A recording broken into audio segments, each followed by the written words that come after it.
One day ক্রিকেটে দ্বিতীয় বাংলাদেশি হিসেবে ২০১৩ সালে হ্যাট্রিক করেন রুবেল হোসেন। নিউজিল্যান্ডের বিপক্ষে হ্যাট্রিক করে হ্যাট্রিকসহ ৬ উইকেট শিকার করেছিলেন। সেই ম্যাচে নিউজিল্যান্ড টার্গেটে ব্যাট করতে নেমেছিল। কিন্তু নিউজিল্যান্ড ভালো একটা অবস্থানে ছিল টার্গেটে ব্যাট করতে নেমে। সেই সময়ে রুবেল হোসেন বল হাতে হ্যাট্রিকসহ ৬ উইকেট শিকার করে দলকে দুর্দান্ত জয় এনে দেন। সেই সিরিজটা কিন্তু ৩-০ ব্যবধানে বাংলাদেশ দল জয়লাভ করেছিল দেশের মাটিতে।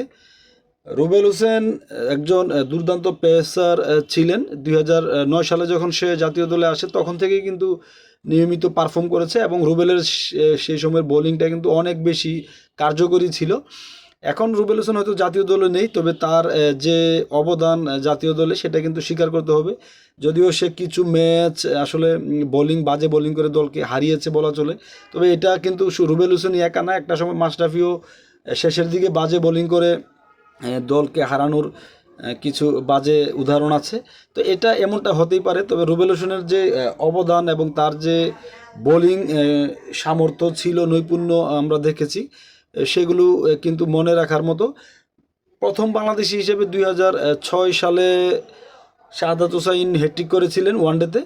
সেই ম্যাচটাই কিন্তু মাশরাফির বোলিংয়ের লাস্ট ওভারে ১৭ রানের মতো দিয়ে ফেলেছিল মাশরাফি। সেই ম্যাচটা টেলর মাশরাফির ওভার থেকে ম্যাচটা ছিনিয়ে নেয়। তো না হয় জয় পেতে পারত, ২ উইকেটে হেরেছিল বাংলাদেশ দল।